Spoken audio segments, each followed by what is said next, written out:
Okay, time to stop talking about AI and start seeing it in action. This lesson is all about showing you what this thing can do, with quick real-world examples you can try yourself. Here's the scenario. You've got a messy brainstorm or meeting notes, and I'm going to ask, here's a messy list of notes from a meeting. Can you turn it into a clean summary with clear action points? Okay, here is a very messy list of notes from a meeting. So I am going to give that list of notes to ChatGPT. It's in my downloads folder. Let me copy it across.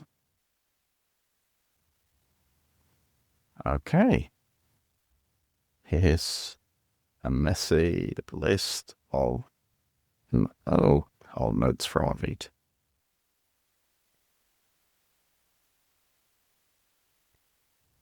Let's ask it. Can you turn it into a clean summary? So it's going to read the PDF. Okay. It's great. Now I've still got the actions buried in there. So can you list the actions and put owners against each other?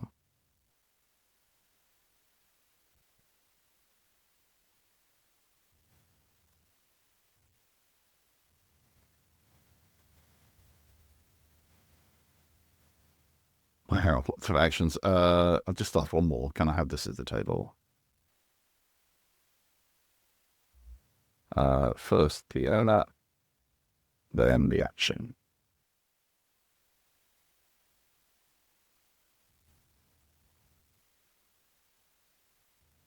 Great. I'm going to have to check this against the original document, but I've got a good idea of what is going on here. That's great. This example shows us some of AI's strengths, being able to make sense of unstructured information and adding structure, a messy list into actions and owners.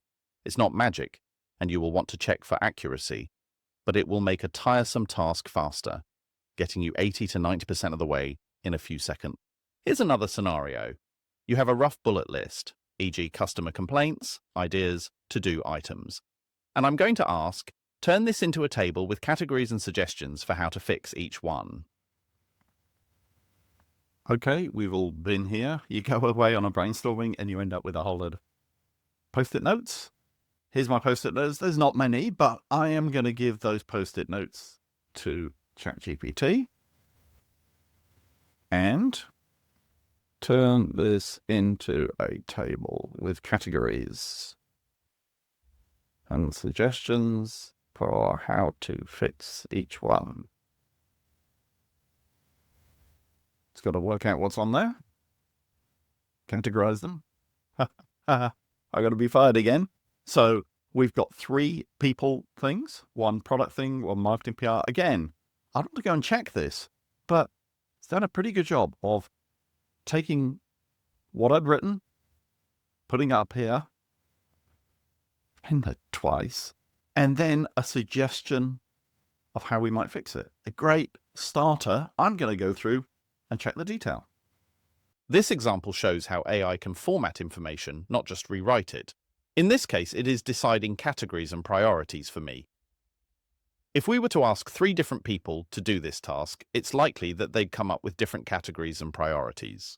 So this example checking AI's work is no different from if we'd asked a colleague to help. Another typical scenario. You've written a short intro for a report, but your boss wants it to be more executive level. So I'm going to ask, rewrite this in a more formal tone, aimed at a senior exec audience. Keep it under 100 words. Okay. Here's the intro I've written.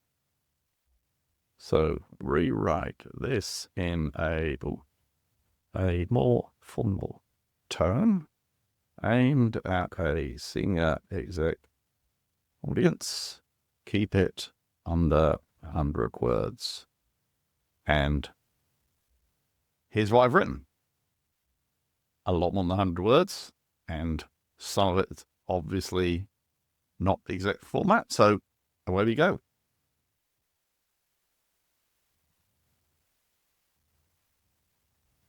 Nice. Not always going to count it exactly, but that looks like a shorter summary that I wanted.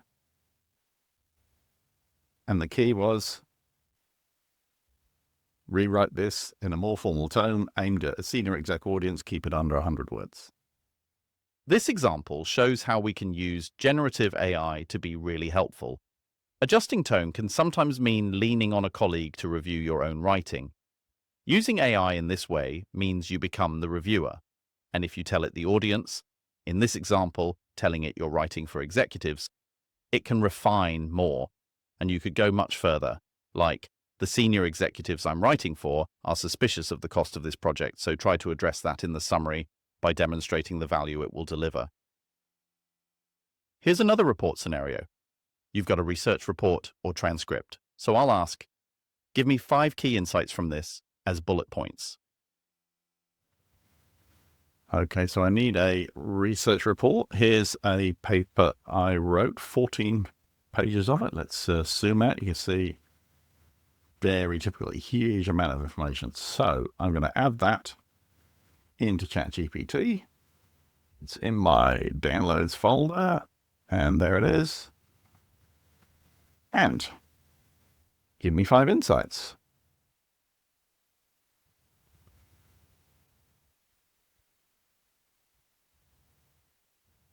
I gave it to it as a PDF. Could have given it as a document, a web page maybe.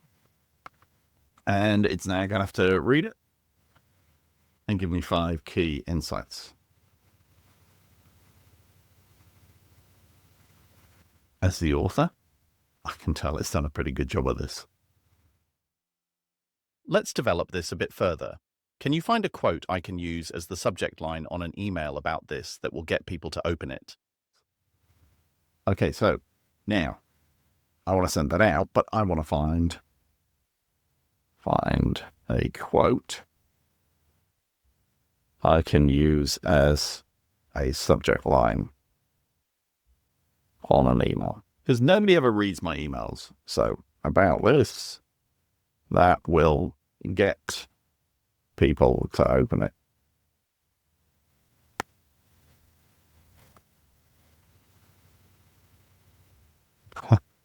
Okay, I'm going to take that. Culture eats compliance for breakfast in your AI strategy for lunch. And it's given me some alternatives. I'm actually going to take that first one. I reckon if I sent that out in an email, people would open it.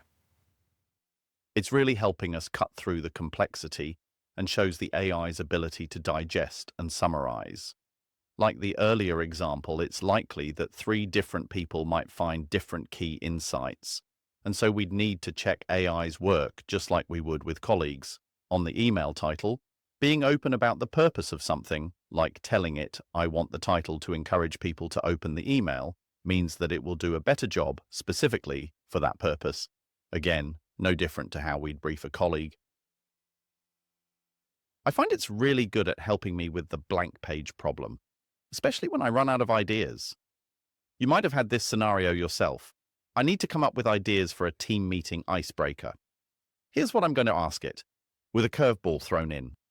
Give me 5 ideas for our next team meeting icebreaker. This is really one of the fun things, is getting it to help me with ideas. So the blank page problem, like how do I express this idea, or what am I going to put here? In this case, I'm going to pick up the idea of, we've got a team meeting coming up. I need 5 ideas for our next team meeting icebreaker. And look, these scenarios should be real. So bear in mind, we'll all be in a room together. But also, we all hate icebreakers. Pretty tough order. Let's see what it gets. 5 non-cringy in-room icebreaker ideas. 2 truths and a total bore. Emoji mood check-in. What's in your pocket bag? Everyone pulls out a random item from their pocket or bag. mini debate, this or that, pixely topics, books or audiobooks, pineapple or on pizza. Oh gosh, last screenshot. Ask everyone to voluntarily show their last screenshot. Look, that would probably be the kiss of death as a icebreaker. But a couple of these others, mini debate or two truths and a total bore, that might work. In fact, come on, let's take emoji mood check-in, and let's see if we can get it to show me what the emoji mood check-in would look like. How do I get people to feel excited?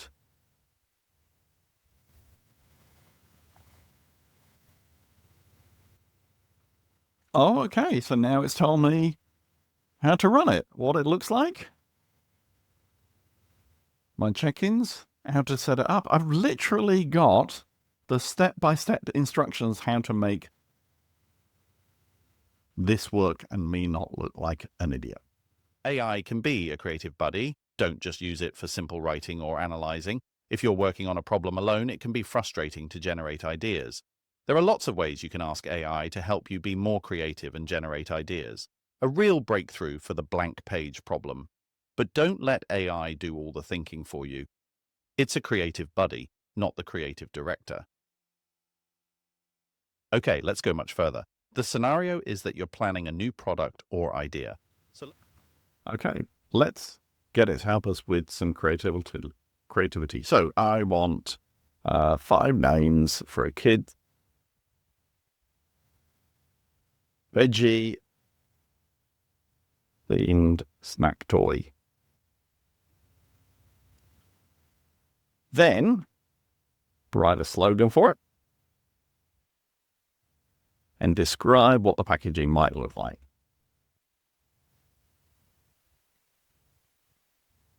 Look, it's really accommodating with type the spelling mistakes, but I can't leave that there. So here we go. So it's going to come up with 5 different ideas. Veggie bobble bands, mighty munchers, action figure style box, chompometer spinner, snack garden explorers, Captain Crunch Root and friends. Okay, great. Thanks. Mark up the packaging for the second idea.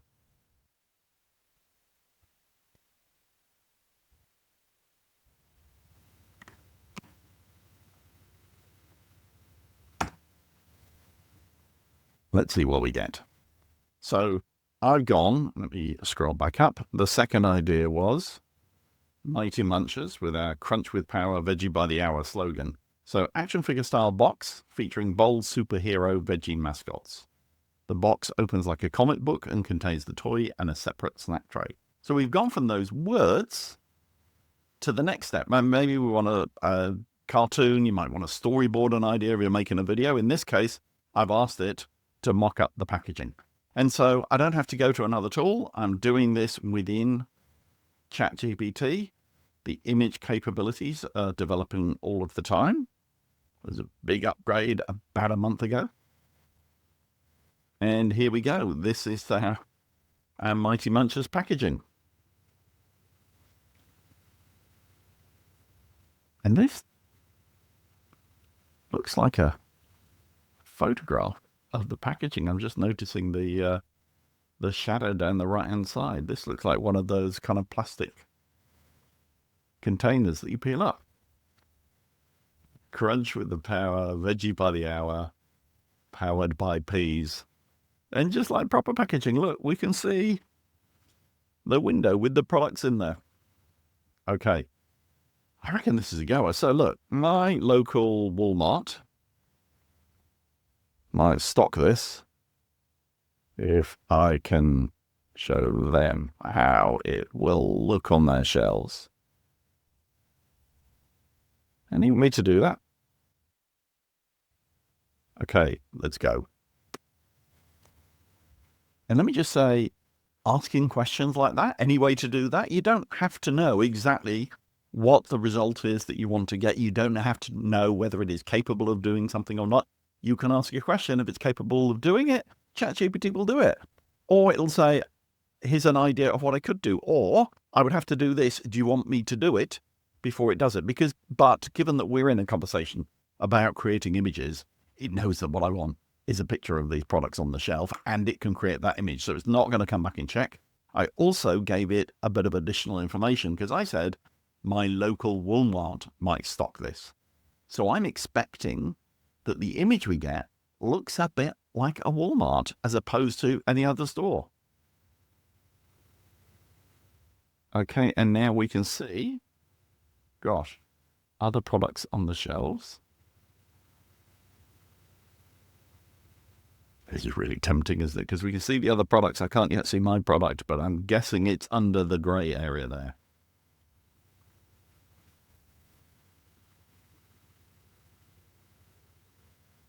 Hey, one of the things I say is it's pretty good at creating images, but you can't rely on it in the way that you can rely on a graphic designer. It's great for mock-ups, but if you're going to use this for real, like, look at this, Greenpeace Smack Crisps.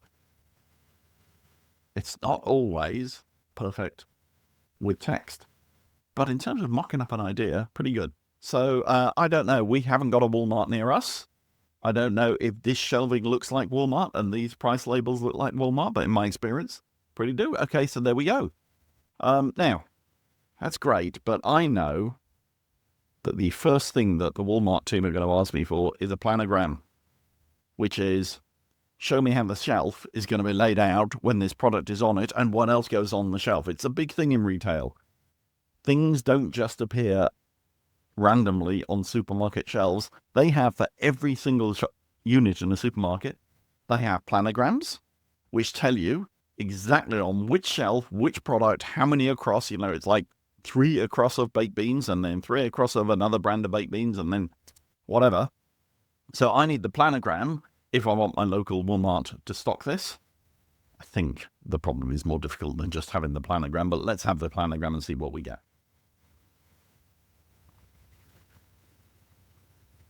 So it is always interesting when you see this,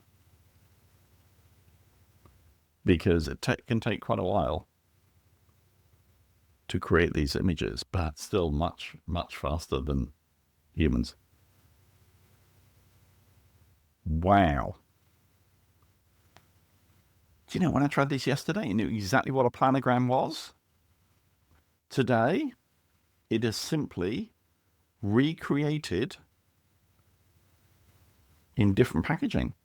Okay, so hey, everything I've talked about in this course, that's not a planogram. What I need is a planogram which shows what goes where on the shelving for this section.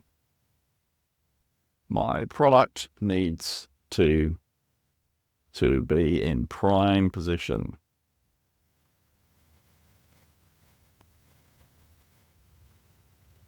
So that's interesting that yesterday it knew what a planogram was and it actually suggested it created a planogram. Today, it's forgotten about it. Fortunately, I know what a planogram is, but this is where this IQ and EQ bit, you need to have some knowledge of the things that you're dealing with, because if I didn't know what a planogram was, I might assume that that is a planogram. So that's where some expertise matched with AI capabilities becomes really important. This looks like a planogram that I would recognize. So this is basically, for the shelf stackers, the plan of how they are supposed to stack the shelves. Now, obviously, this is a mock-up, so we're not seeing exact photos of all the different brands, which is what you would normally see on a planogram. But if you go and look in Google Images for a planogram, you will get a good idea of what a planogram looks like. This is a pretty good planogram. This example is an interesting lesson. AI can bring in creativity, naming, and branding, and we stepped through the process from product idea to designing the packaging, right on to store shelf positioning. Just think about what we're doing here. I'm not handing over my job to AI to do. Instead, I'm having it help me as an assistant. And in this example, there was a really good example when it fouled up the planogram. If I'd not been involved, that mistake would have gone through and perhaps messed up something down the line. AI is great as a partner in idea generation and moving things forward, but you are still critical at the center of the process. So that's a handful of ways AI can help you today, not in theory, not in the future, right now. Next lesson will show you how to get even better answers, faster, by learning how to prompt like a pro.